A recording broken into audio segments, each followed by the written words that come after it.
Happy New Year, fam. Welcome back to the Ride the Dr. Eric K. Coleman Show. I am your host, Dr. Eric K. Coleman.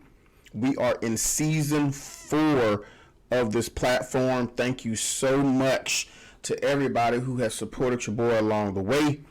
We are here. We are back. We are in the mix as we continue this conversation about relationships, paradigm, thinking differently about relationships. You can see it right up here. That's the book. That's the platform. Please, ma'am. Please, sir.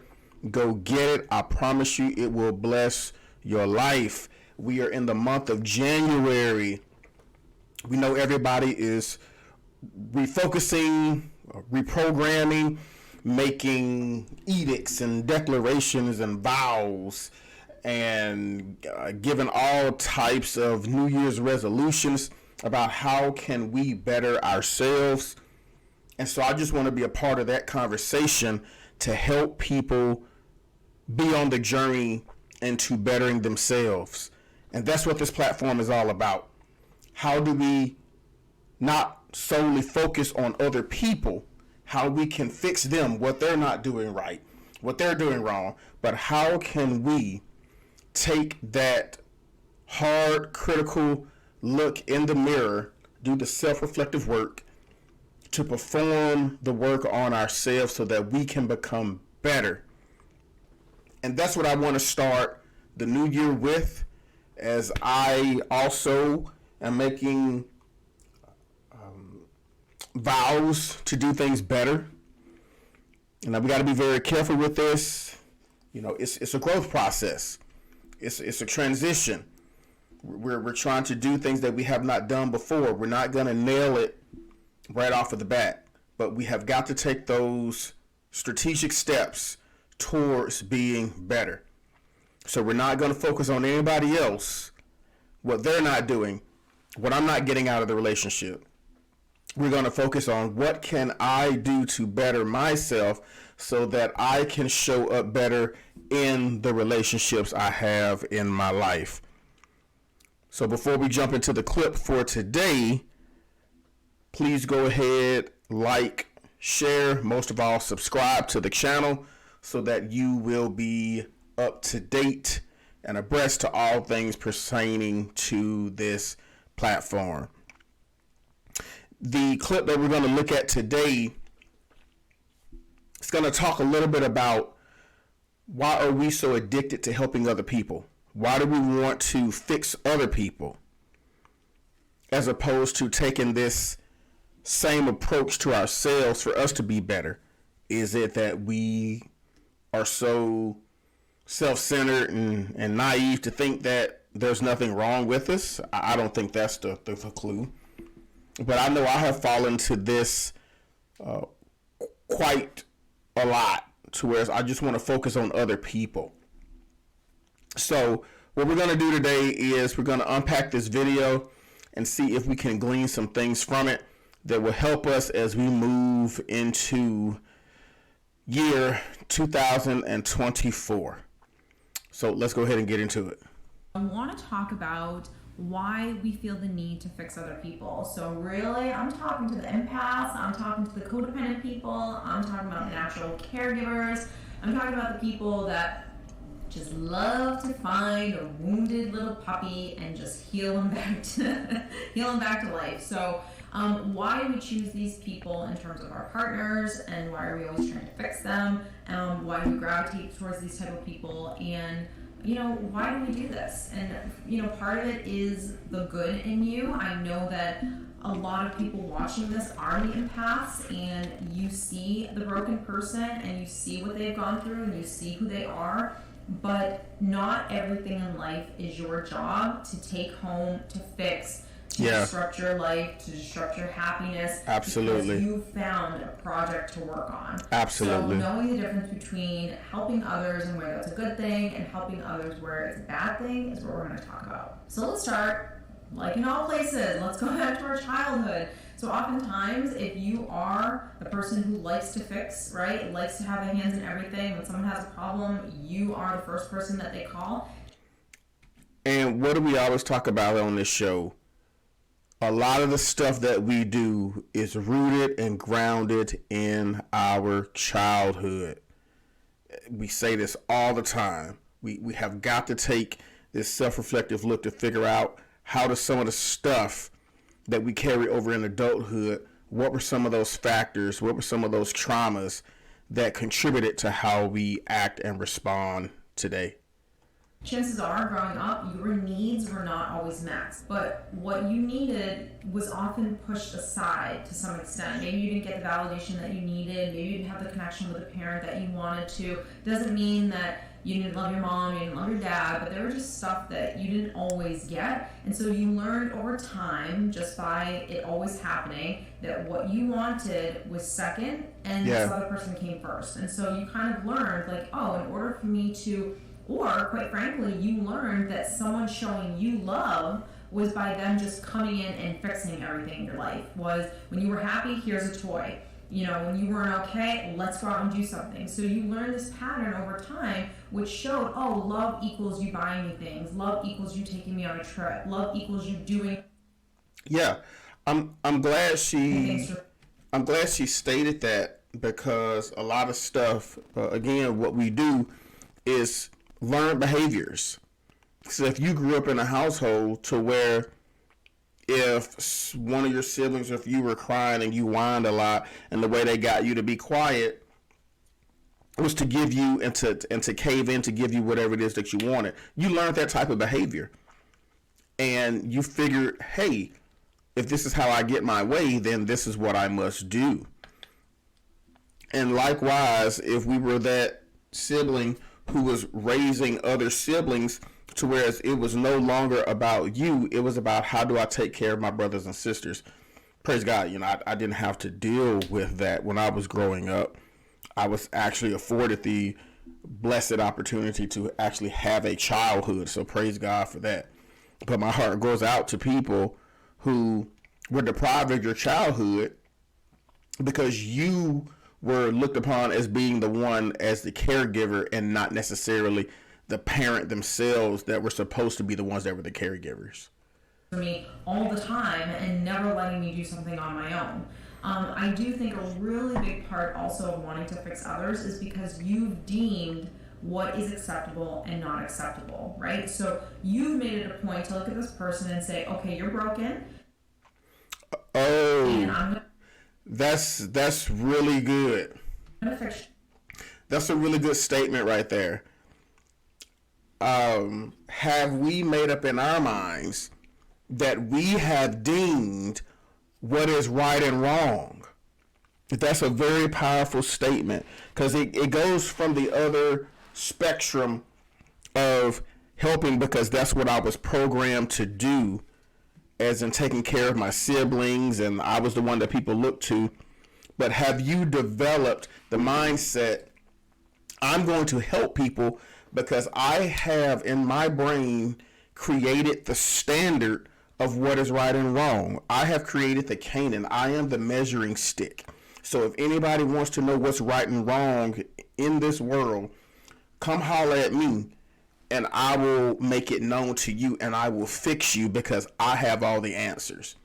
That is a very and extremely dangerous place to be, when you feel as if you have all the answers, what you do is never wrong, and you have the sole ability, you have the sole right to fix other people and to let them know what's wrong in life, when you can't even look in the mirror and to figure out your own issues. So we got to be really mindful of that. Are we showing up to fix people because it's something where we think that we feel needed, we feel wanted, somebody needs us in life? Was I programmed this way as a child because this is how I grew up and this was the way of life? Or have you taken on this responsibility on yourself because you believe that you're the only one that knows the right thing to do? You, because the way you're living your life isn't okay. So now we've come into more of like controlling behavior. Now, one of the biggest problems with this is not everyone wants saving. Not everyone wants to be fixed. Absolutely. Some people don't agree with what you think and how you live your life. Yeah. Some people don't want to open the window or open the door to their past and why they are the way they are. They're not into personal development. So you thinking that someone should be living their life in a different way, you're always going to get pushback from the other person. Then of course you're going to become resentful because you're going to look at it like, I'm trying to help you and you don't want to take my help, and I love you and this is why I'm doing this, when real love is really just accepting someone for who they are, is it not? Now, that doesn't mean that we accept abuse. That doesn't mean that we accept toxic behavior. So if the way you live your life is not the way I live my life, right off the bat, we don't share the same values and beliefs. That's a good point. I'm glad she clarified herself when she talks about what real love is. And we've had this running definition before. Love is the esteem of others above ourselves, as to the point of us not being self-centered. I love you enough to tell you the truth, but I do also love you enough to love myself, as I will create those boundaries that, just as she stated here, if we don't share the same morals and values, hey, no love lost. I still love you as a human being. I still love you as a person, but it's just very clear that we can't rock together. We can't be in the same space because our mindsets are on the opposite ends of the spectrum. They're polar opposites. However, if I love you, I am going to tell you the truth with compassion, grace, and mercy. And I'm going to tell you things from a moral and a value perspective. It's just not right, because I don't want other people to take advantage of you. I want you to be out there willy-nilly, naive, and being a doormat, all those sorts of things, especially if there's imminent danger. You're living a lifestyle that is just not becoming and is going to be harmful to yourself and to other people. That's when we have to show that love, but do it in a gracious and a compassionate way. So yes, that there is levels to this. There's boundaries to this. And I will say that I have fallen short of this, as well as trying to pour myself out to people and to help them. And it was very clear that they didn't want the help because they didn't see anything was wrong. And so that was a very frustrating place to be for me, because I'm like, I see this, I'm trying to help, but you're not receiving it. And so in order to maintain my sanity and not to get upset and get pissed off, I had to pull back and say, hey, I'm here when you need me, but I'm not going to run myself crazy just to help this person. So that's a growing process. I'm still learning that. And so what she's talking about here, I touch on a lot of these different things, wanting to help people, wanting to save people, the savior complex. This stuff is real, y'all.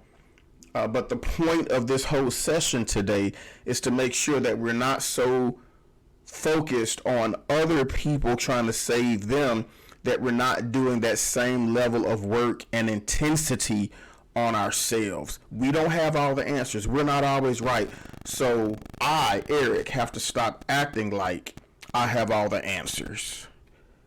And I just did a video like a couple weeks back about how to spot a healthy person, or how to spot the one, or how to spot the person that's right for you.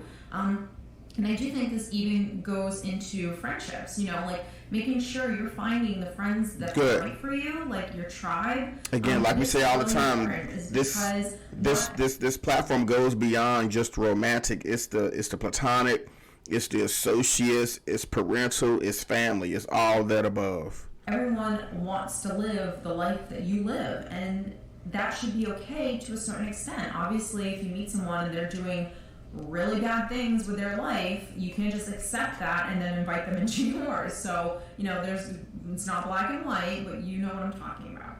Now, here's the thing. I know that a lot of the fixing is coming from a good place, but you have to understand, at the end of the day, it might show someone over time that, or make them feel like they're not good enough because... Oh, that's a good point. What our perspective may be as coming from a good place, that's subjective. It is so subjective. It is not objective. It's not something that we are measuring from some type of theoretical standard that's been proven, that's been tested and proven over a period of time to where other people are privy to figure out, oh, well, they're going off of this measuring stick here. But the way that we approach people, we're coming off as if we are the know-it-alls. And it may rub people the wrong way. Like, will you just please leave me alone? Let me live my life. And that's where we really have to draw that line. You're always trying to change them. Now again, I'm going to say this throughout this whole video. This is not black and white. So if you're watching this and you know you're in an emotionally abusive relationship or a very unhealthy relationship, I'm not saying to overlook that and just keep going forward and accept this person for who they are. Yes, you can accept them for who they are, but who they are is not someone that you want in your life.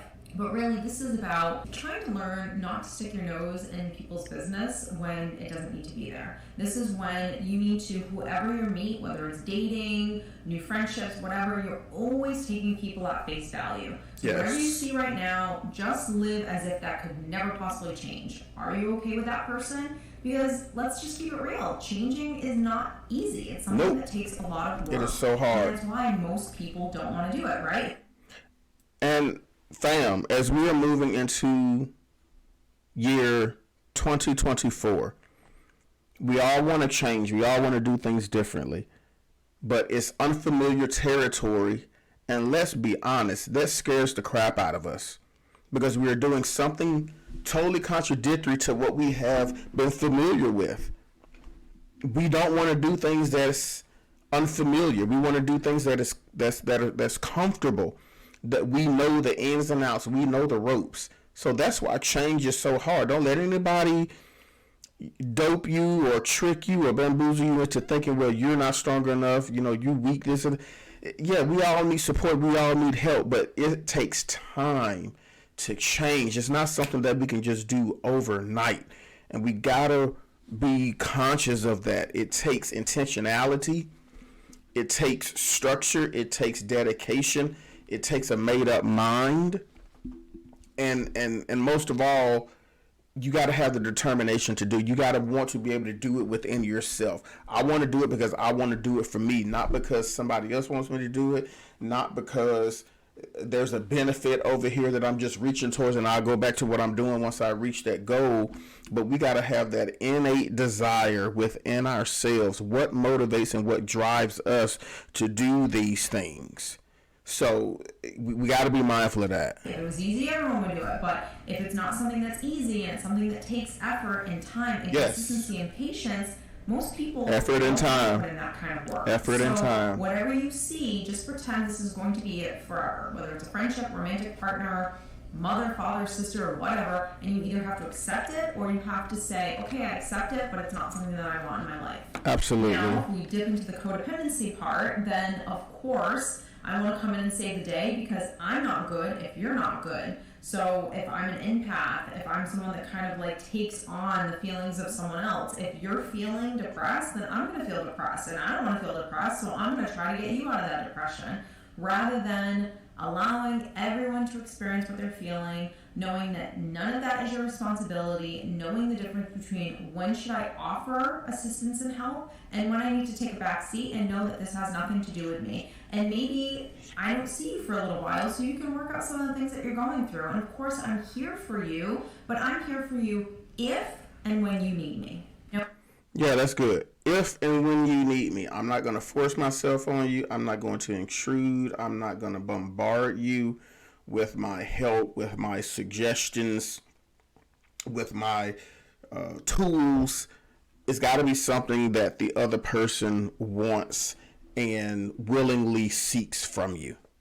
Now again, in childhood, if you are codependent now as an adult, chances are you had some kind of abuse or narcissism or just something in your childhood, whether it was mom, dad, grandma, whoever, that you experienced over time, and so you learn to put your stuff on the back burner. And so when you learn that over and over and over again, you learn that your needs don't matter, that all that matters is this person. And as a child, if you were in environments that weren't always the happiest and the easiest, then you wanted to make that person just feel better because you didn't want them to feel the way that they were feeling, because it affected you. You were a child. You couldn't just leave if mom was in a bad mood or dad was going through something. So you wanted to make everything good because you were a young child and you didn't know how to navigate through seeing that it wasn't. So because of that, you learn through programming that when something's going on wrong with someone else, it's your job to come in and fix it. That hit home for me. That hit home for me.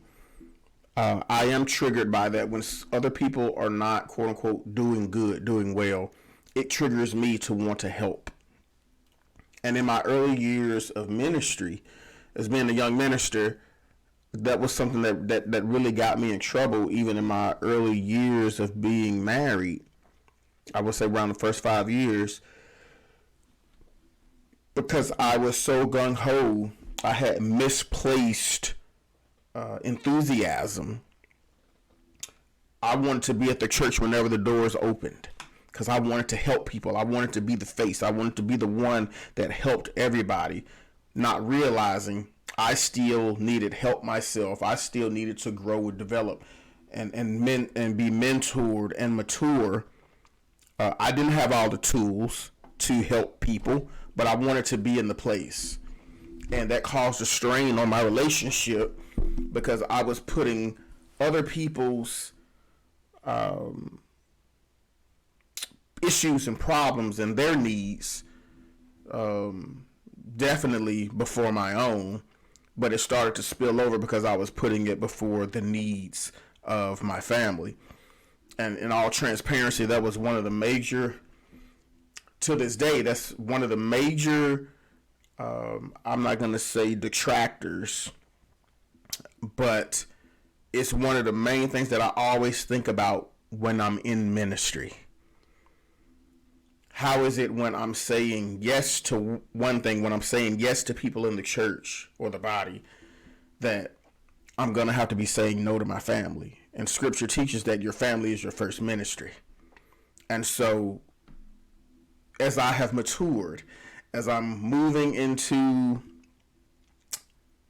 40 years old, in May I'll be 40 years old, and thank God I have grown a lot. I have matured a lot. And so I have put a lot of things in perspective. I have prioritized things. And so if any ministers, preachers, pastors, elders, bishops, deacons, trustees, whatever you do in the church, from Eric to you, I just really want you to consider the cost of all the things that we do within the church. And I really want to reshape our minds, our thinking when we talk about this paradigm.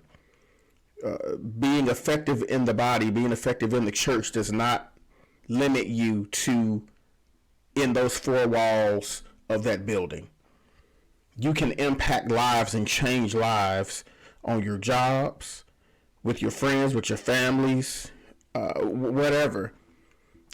So don't limit to what you do when you're in that building as something that is being added to the kingdom. You do this with a life of worship. And so I don't know how I got on that subject, but it just really, it helped me really understand that a lot of stuff that will be added to me, that I will be rewarded for in heaven, has nothing to do with what I have done in those four walls of that church. Because truth be told, people have no clue of half the stuff that I do, that I have done and will do for people behind closed doors without telling the soul of what I have done.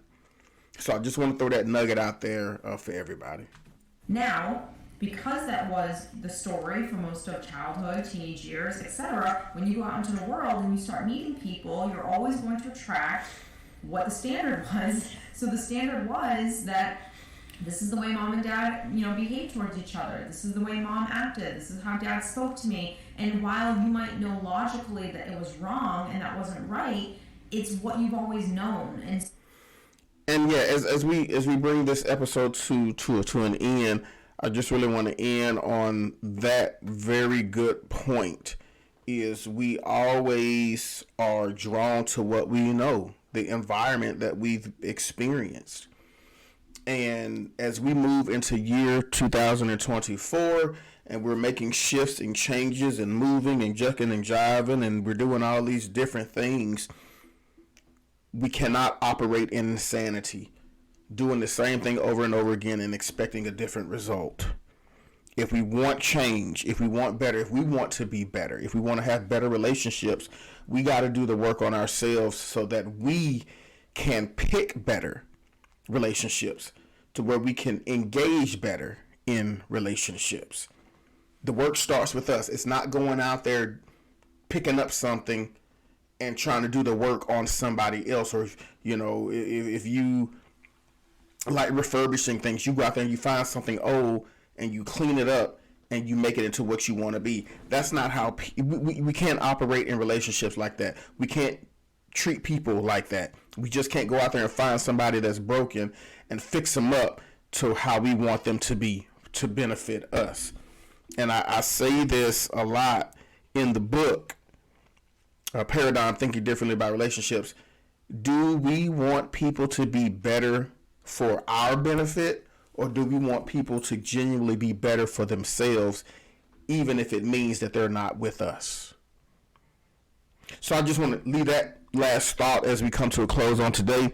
But again, thank you, fam, so much for riding with me over these past 2 years as we are in season 4 of the Dr. Eric K. Coleman Show.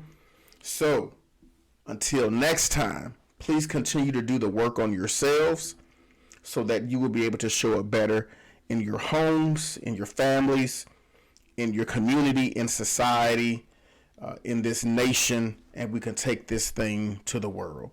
So until next time, continue to think differently about relationships. Peace.